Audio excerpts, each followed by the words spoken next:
Okay guys, my name is Stephanie Steele and my PowerPoint presentation is on how to do a full face of makeup, so sit back and enjoy. As you can imagine, there are some tools needed to complete this task. You can see them all listed there to the left. I'll kind of go more in detail on those as we go through the list, but if you did want to get just a list, the layout right there, they're over there to the left. So everything from a headband down to tweezers and lipstick is going to help you achieve this look. So obviously you want to start with a bare face. One of the first things that you need really is like a headband to pull your hair back with, and then something to clean your face off with, whether it be a washcloth and water, makeup remover pads. I have kids, so I like to use baby wipes, which actually work really well. So you can see there in that picture that I got my hair pulled back and I'm wiping my face off before adding anything on. So one of the common misconceptions is that you need to do your full foundation and primer and all of that stuff before you do your eyes, but you really should do your eyes and brows first, because if any of that makeup falls down onto your face or cheeks, it's a lot easier to wipe off instead of wiping it off and then also wiping off your foundation. So first step here is brows. You can shape them up and brush them first if you like. Mine are already kind of shaped, but just take the tweezers to that, as you can see up in that top left picture, and pluck any hairs away. I kind of showed here like my little brow palette that I have, and there's this angled brush that you use. You can see it in the photo there. And what you really do is you just kind of take that brow palette and get your brush on there. Sometimes people use a pencil and just go along the natural line of your eyebrow. The goal is to mostly fill it in, not to overdo it. So you can kind of see that there, and then on the next picture you'll see the final product. As you can see here, just one eyebrow is done in this picture. Tried to do a serious face here, but so you can kind of see the difference of how that looks, but this is the finished product on one of the brows. So after the eyebrows, obviously you're going to do the eyes in general. That's going to involve doing your eyeshadow, liner, and mascara. So the following photos will have kind of those things done in sequence. Okay, so you're just the first thing that you're going to do is I like to start with the lightest, and then I cover my entire lid and go all the way up to the brow. So you can see that where I'm starting there on the left picture in the middle, that brings it all the way up. Then you use the second picture there, I just go to the next color that I want to use and just do my lids. So in this case, for the base and up to my brow, I did that light cream color, and then for my lids only, I did like that golden brown color. And then you're going to want to get another brush to do the crease. You can see there on the left hand side how you have that natural crease if you have your eye slightly opened, and you use the more bolder brush, rounded tip, to do a darker color in the crease, and you just use like a windshield wiper motion to get that crease filled in, and then you can see on the very far right kind of how that looks if you've done it correctly. So that's for your eyeshadow, lid, and crease. So after you do your shadow, then I like to move on to the bottom eyeliner. This is pretty simple. Most people use a pencil for this. Although one thing that I do different that some people don't do is that I actually do that pencil on my waterline. You can see in that second picture, it's actually like the inside line of your eyelid, not on the outside. And then over to the right, you can kind of see how that looks. So you can achieve lots of different looks with this bottom eyeliner. I like to do the white because it makes your eyes look a lot bigger, but a lot of people use a dark eyeliner too. It just kind of depends on what you're going for. For this look, I'm kind of going for more of a classic look, so the lighter eyeliner works good for that. Next up is the top eyeliner. This is a highly contested debate among people who do makeup, whether they use a liquid liner or a pencil on the top. I like to use liquid. This kind of takes a little bit of finesse and a lot of practice to kind of get your lines right. The main idea is just to take that liner and go right along the lash line, and then if you're brave enough, to attempt a cat eye, which makes, obviously just wings the eyeliner out at the end, you can. Over at the right picture, you can kind of see what one side looks like done. That's more of a conservative look. Of course, you can bring the eyeliner a lot thicker, make it cover a little bit more of the eye, wing it out a lot more. Just really just depends on the look that you're going for.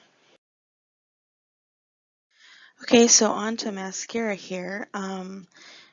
As you can see, I've got the picture there of the mascara, and then also I already have eyelash extensions, so that I don't have to do my top lashes. But normally you would do your top lashes, and then you would do your bottom ones right here. So you have pictures of both of those, and there's lots of different kinds of mascaras, and but most people just go with the classic black. So you can see mascara is like the last thing you do after liner, shadow, liquid liner, brows, everything like that. Mascara is your last step on the eyes, and you can see that product here. All right, so now that we've done the eyes, we're going to move on to the face. Like I said before, a lot of people think they should do their face first, but um, so the face obviously consists of foundation, powder, if you choose to contour, blush. So you'll see that here in the following slides. I hope you guys are just loving these photos of me. First thing that I like to do is I like to prime. Not everybody does this, but the primer, what it does is it kind of balances out your skin tone. Not everybody has the perfect, same skin tone across their entire face. So the primer balances out any reds, reddening, or anything like that. Um, Anything that's not even on your face. So that's what that purple stuff is there. And obviously it doesn't stay purple, it just blends in with your skin. Then I use a liquid foundation. Some people like to use powder, some people like to use concealer. I just like to use foundation, and I have a little sponge there that you just take the foundation, you squirt it on, you kind of prep your whole face and go over your entire face like that. You can see on the bottom left hand corner I've got it kind of spaced out around different areas, and then um, I massage it all in, and you'll see here on the next page how that looks after the primer and foundation are on.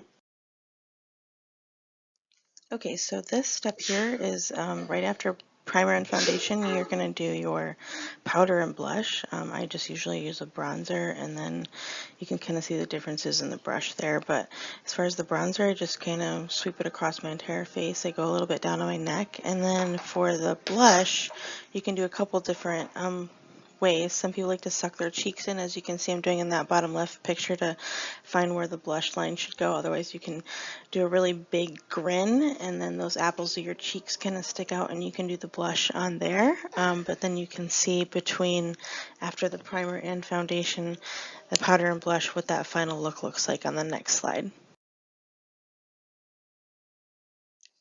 As you can see here, this is after the foundation and primer on, all the eyes, eyebrows, eyeshadow, everything's done. So we're getting really close to completing our look now. Okay, last up here on the list is mouth and lips. So this is pretty straightforward. Some people like to use liners, some people don't. Some people don't just use chapstick. For this tutorial, even though I don't usually normally wear lip liner, I kind of wanted to show what that would look like if you did. So the following slides will display that. Okay, so on our left you can see here I've got the liner laid out with some gloss. And basically the liner is very similar to like any of the liners we've done so far, like on our eyes or anything like that. You just really follow along with the natural lines of the mouth. In that third picture you can kind of see the liner's already done, and I've moved on to some gloss there. And once it's filled in, I obviously made a goofy face there, but you can kind of see what that looks like. And then you kind of just use Q-tips, or you can use your makeup stuff to kind of straighten everything out in case any of that looks off or crooked or anything like that. So the lips are complete. Everything else on the face is complete. One last step coming up.